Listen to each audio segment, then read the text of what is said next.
தவக்காலம் 3ஆம் வாரம் வியாழன். முதல் வாசகம்.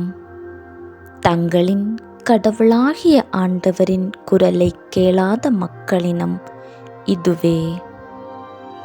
இறைவாக்கினர் எரேமியா நூலிலிருந்து வாசகம்.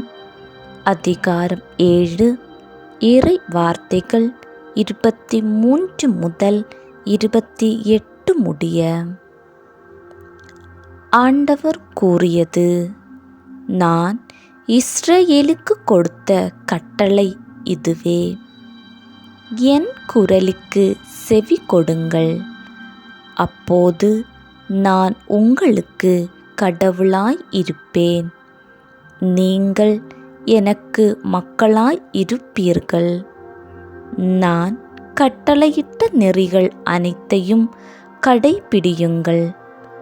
அது உங்களுக்கு நலம் பயக்கும். அவர்களோ செவி சாய்க்கவும் இல்லை, கவனிக்கவும் இல்லை. பிடிவாத குணமுடைய அவர்களின் தீய உள்ளத்தின் திட்டப்படி நடந்தார்கள். முன்னோக்கி செல்வதற்கு பதில் பின்னோக்கி சென்றார்கள். உங்கள் மூதாதையர் எகிப்து நாட்டிலிருந்து வெளியேறிய நாளிலிருந்து இன்று வரை ஒவ்வொரு நாளும் தொடர்ந்து என் ஊழியர்களாகிய இறைவாக்கினர்களை உங்களிடம் அனுப்பியுள்ளேன்.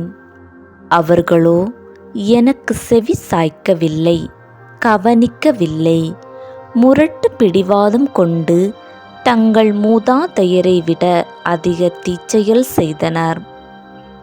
நீ அவர்களிடம் இச்சொற்களை எல்லாம் கூறுவாய். அவர்களோ உனக்கு செவி சாய்க்க மாட்டார்கள். நீ அவர்களை அழைப்பாய். அவர்களோ உனக்கு பதில் தரமாட்டார்கள். தங்களின் கடவுளாகிய ஆண்டவரின் குரலை கேளாத அவர் தண்டித்தும் திருந்தாத இனம் இதுவே என அவர்களிடம் சொல். உண்மை அழிந்து போயிற்று. அது அவர்கள் வாயிலிருந்து அகன்று போயிற்று.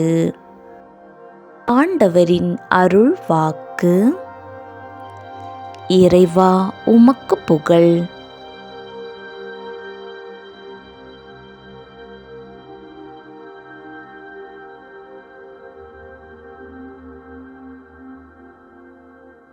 இப்பொழுதாவது உங்கள் முழு இதயத்தோடு என்னிடம் திரும்பி வாருங்கள். ஏனெனில் நான் அருள் நிறைந்தவர், இரக்கம் மிக்கவர் என்கிறார் ஆண்டவர்.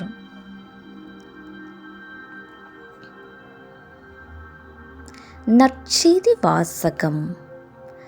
என்னோடு இராதவர் எனக்கு எதிராக இருக்கிறார். லூக்கா எழுதிய தூய நற்செய்தியிலிருந்து வாசகம். அதிகாரம் 11, இறை வார்த்தைகள் 14 முதல் 23 முடிய. ஒரு நாள் இயேசு பேச்சிழந்த ஒருவரிடமிருந்து பேயை ஓட்டினார். பேய் வெளியேறவே பேச்சற்ற அவர் பேசினார். கூட்டத்தினர் வியந்து நின்றனர். அவர்களுள் சிலர், பேய்களின் தலைவனாகிய பெயல்செபூலைக் கொண்டே இவன் பேய்களை ஓட்டுகிறான் என்றனர். வேறு சிலர் அவரை சோதிக்கும் நோக்குடன், வானத்திலிருந்து ஏதேனும் ஓர் அடையாளம் காட்டுமாறு அவரிடம் கேட்டனர். இயேசு அவர்களுடைய சிந்தனைகளை அறிந்து அவர்களிடம் கூறியது: தனக்கு எதிராக தானே பிளவுபடும் எந்த அரசும் பாழாய் போகும். அவ்வாறே பிளவுபடும் வீடும் விழுந்துவிடும். சாத்தானும் தனக்கு எதிராக தானே பிளவுபட்டு போனால் அவனது அரசு எப்படி நிலைத்து நிற்கும்? பெயல்செபூலைக் கொண்டு நான் பேய்களை ஓட்டுகிறேன் என்கிறீர்களே. நான் பெயல்செபூலைக் கொண்டு பேய்களை ஓட்டுகிறேன் என்றால் உங்களை சேர்ந்தவர்கள் யாரைக் கொண்டு பேய் ஓட்டுகிறீர்கள்? ஆகவே அவர்களே உங்கள் கூற்று தவறு என்பதற்கு சாட்சிகள். நான் கடவுளின் ஆற்றலால் பேய்களை ஓட்டுகிறேன் என்றால் இறை ஆட்சி உங்களிடம் வந்துள்ளது அல்லவா? வலியவர் ஆயுதம் தாங்கி தம் அரியணையை காக்கிறபோது அவருடைய உடைமைகள் பாதுகாப்பாக இருக்கும். அவரை விட மிகுந்த வலிமை உடையவர் ஒருவர் வந்து அவரை வென்றால் அவர் நம்பியிருந்த எல்லா படைக்கலங்களையும் பறித்து கொண்டு கொள்ளை பொருளையும் பங்கிடுவர். என்னோடு இராதவர் எனக்கு எதிராக இருக்கிறார்.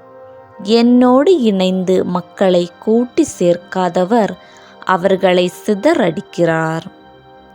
ஆண்டவரின் அருள் வாக்கு. கிறிஸ்துவே உமக்கு புகழ்.